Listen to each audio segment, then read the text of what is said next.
Hi,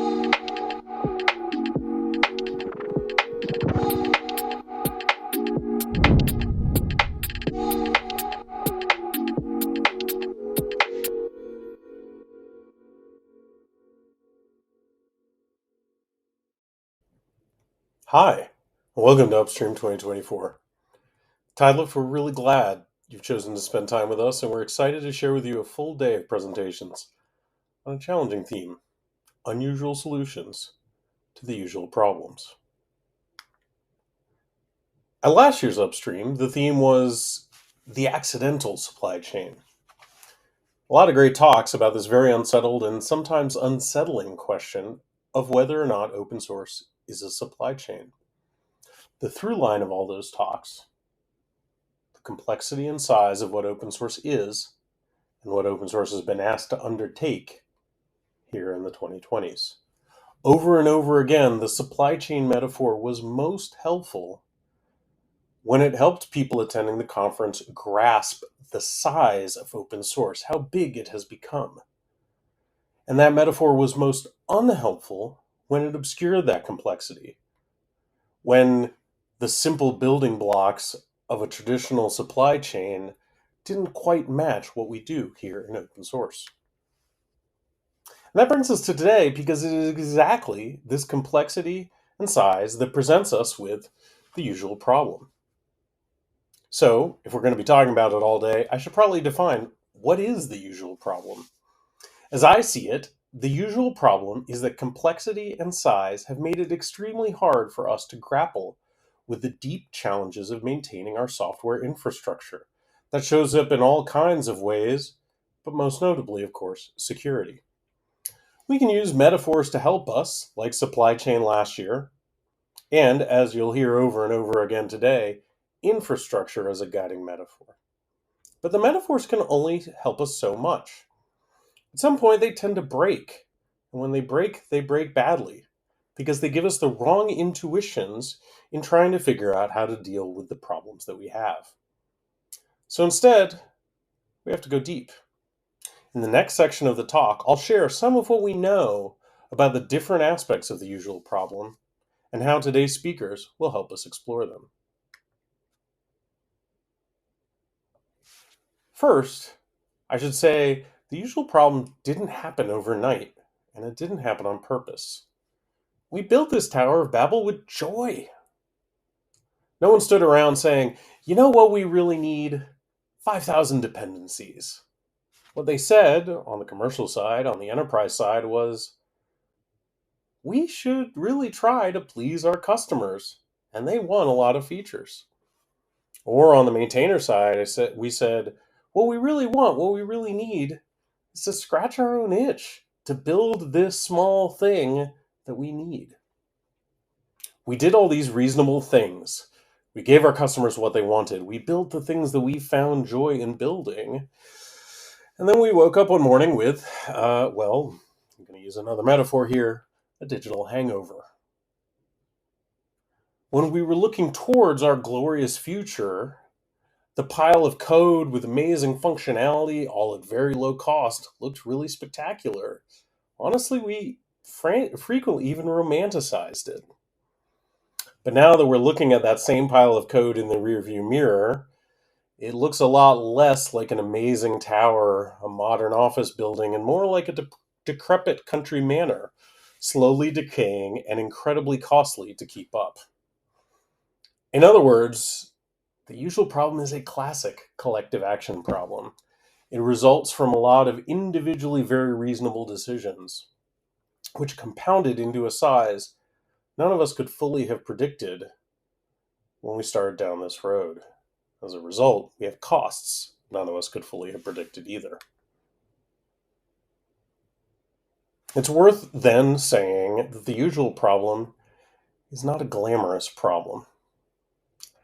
This conference will have very few references to AI, probably the fewest references to AI of any conference that you're going to go to this year. There will be even fewer get-rich-quick schemes. Instead, we'll dive deep into the weeds in discussions with maintainers. Too many maintainers to fit all their pictures in this slide. To do that, we'll first have our annual centerpiece State of the Maintainer panel, and then a deeper dive with maintainers specifically about XZ. Unfortunately, what I'll expect you'll hear there is that no one was particularly surprised by XZ because it's part of the usual problem. We had already seen the sort of exploit there coming with various crypto miners, which are still being discovered all the time. We've seen it in abandoned packages, like the great discussion we had at last year's conference about a JavaScript maintainer who quit altogether. Sadly, I have no doubt we'll hear a new variation of it next year. While this may sound repetitive, the usual problem is almost by definition not new, and so not, air quote, news. It's important that we ground our discussions in the people who are doing the work on a day-to-day basis. The usual problem is not just old, not just boring, but it's also multifaceted. There's not just one problem, there's really a lot of them, what sometimes in other contexts called the polycrisis. So paired with the grounding conversations with maintainers, today's agenda will also show how the problems, and therefore the solutions, must come from a variety of different angles and toolkits. For example, in conversation between our CEO, Donald Fisher, and Red Hat VP of Product Security, Vincent Dannon, we'll be talking about one important facet of the usual problem, patch management. This is a great example of the usual problem, not just because it's important, but because it's in computer terms ancient, with 40 plus years of history. And yet we haven't truly challenged our thinking in that time, despite evidence showing that most vulnerabilities do not and will not ever see exploitation. In this conversation, Donald and Vincent will focus on what a revolution in this space might look like, especially a shift in focus from vulnerability-free software, inherently a compliance-driven exercise, to one where the purpose is minimizing the potential or severity of a breach. In other words, making it more of a risk-driven exercise. At some level, that sounds easy, but because of the depth of the cultural and technical tools we've built up, it would really be quite a revolution if we were able to change this. Later, Donald will be sitting down with Jack Cable and Ava Black of the Cybersecurity and Infrastructure Security Agency to talk about the U.S. federal government's new approaches to security, especially around secure by design, in other words, designing in security from the very beginning. Again, the problem isn't new, but their approach, at least for this industry, is a fairly radical one, especially when it comes with the heft of the world's largest buyer of software, the U.S. federal government, behind it. In another conversation, I'll be continuing that theme of digging into government. What might it look like to have government more involved, especially given that they are the classical solution to society-wide collective action problems? For that discussion, we'll have Mirko Bohm of the Linux Foundation and Fiona Kruckenberger of Germany's Sovereign Tech Fund to talk about how European governments are thinking about this problem. Their organizations are, in some cases, providing carrots, money, and in some cases, dealing with sticks, regulation. Those are old solutions for other industries, but they're new for software. So we'll go into how that is or isn't working in Europe. James Withauti will tackle the problem from another angle, specifically how the tooling we often use for CVEs doesn't quite work, and how we might make it better. I'm really one to say we should throw tooling at a social problem, but as part of the unusual solutions, we're going to have to look at a lot of different approaches, of which this from James probably will be one. Another underappreciated facet in the usual problem is that with any problem this big, with this much value, it's also a problem we're going to have around for a long time. I think it's been under-discussed that the maintainer of XZ has been working on the XZ project for almost 2 decades. If this were a live talk, I'd ask you to raise your hands if you've ever had the same job for 2 decades. I suspect very few of you have. I certainly haven't. So even if XZ had been a day job with pay, with benefits, even if there hadn't been abuse and burnout and manipulation by a nation state, it would have been utterly reasonable for him to walk away from XZ, to seek new challenges and new work. In other words, if we're building software that lasts for decades, we also need to build solutions that last for decades. which means we need to look beyond our traditional models of support and maintainership. This is a typical challenge of collective action problems. Solutions have to last for a long time. And as XZ reminds us, our usual solutions have not yet measured up to that challenge. So we're going to need solutions that may be unusual for software, but usual for other forms of long-lived societal infrastructure. To that end, besides the talks about XZ I've already mentioned, to help us think through things in the long term, we'll be bringing in some of our friends from one of the longest term industries we have, finance. For obvious reasons, the financial services industry has been a leader in embracing new approaches to ensure that the security and resilience of the open source software we all depend on. In this panel, we'll learn what a few top experts are doing within their organization to harden their defenses and invest in the open source they depend on, while sharing advice and strategies that all organizations can take back to inform their own work. In the same vein, we'll be talking to a security expert in telcos to understand how they're using OSPOs creatively to tackle their challenges. Just how big is the usual problem anyway? Historically, that's actually been a pretty tricky question to answer.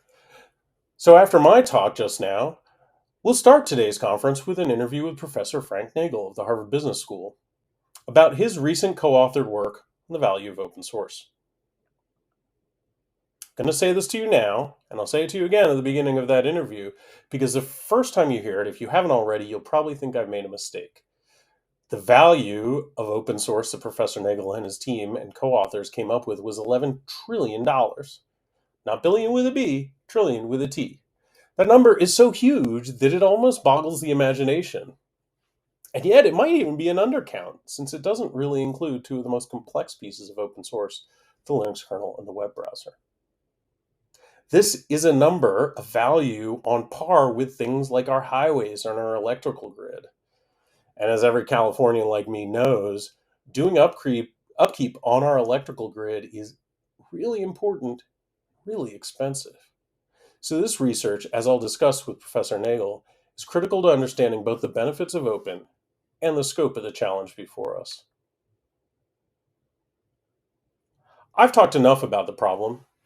What about solutions? When a problem is as huge, as complex, as overwhelming as this one is, it's very tempting to go back to the same solutions over and over again, especially when those solutions are well-intentioned. The problem is so big, it rarely leaves us time to even think. And so we go back to the same well. For open, that can be things like recruit more maintainers, do more education. I suspect many of us can name at least one solution that's been proposed for so long and so often that it gets under our skin when we hear it repeated for the 10,000th time. Other folks have argued for very serious and expensive solutions like full-time employment. At Tidelift, we're big fans of that, but at the same time, the biggest companies that once provided such employment for many key maintainers are cutting back to the bone. Bigger foundations, drawing from the same pool of money, have also been challenged. This comment about solutions, or not solutions, is from Forrest Brazil, and Tidelift commissioned it. I was explaining to someone the other day, and I realized it was important to add that even when we're frustrated, we must not give in to cynicism. So I have to admit, I'm a little mixed about this comment. I suspect our maintainers will tell you it feels true. And judging from the response this has gotten on social media, it is certainly resonating even on LinkedIn. But listen to that angel or devil on that shoulder. It becomes very, very easy to give in to cynicism about how the industry has built $11 trillion of value and not given enough back. Yet there are legitimately people in this industry, people in this audience most likely, whose efforts have given millions of dollars to open source developers, who have laptops with the same We Heart Open Source banner that's in the comic, and they mean it deeply. So I think it's important to say that if we want to move forward, we have to channel that love and those resources in ways that create more love, more resources, not just more issues. To do that, we're going to have to resist our cynicism. It's a fine, hard line to walk, I know. If we're going to thread that needle, if we're going to walk that line, If we're going to get to a better place rather than surrendering to our cynicism, we have to move beyond trite slogans and failed solutions. Education, standards, these aren't bad things. But we've been lecturing maintainers on how to recruit other maintainers for a long time. And for the median maintainer, it hasn't worked. Same for many variations on doing more training, giving out more conference swag and calling it an award, or airdropping more cash. We must accept that just doing these same things harder isn't going to cut it this time. I hope this conference today is part of a wake-up call where we embrace more different solutions to the problems. We must figure out how to reinvent our processes to help maintainers focused on the right priorities. We must figure out how to regulate software so that it fails less often and so that industries are incentivized to invest, not just airdrop stickers or issues. If those don't work, we need to keep trying new ideas, not just rehashing the old ones. This won't be easy, but it should be exciting. As I almost always say at these events, unlike most movements, we won. Now we get the luxury, we get the joy, we get the challenge of figuring out what to do next. So let's embrace that challenge together. Thank you again, and enjoy Upstream and our hallway chat track. See you there.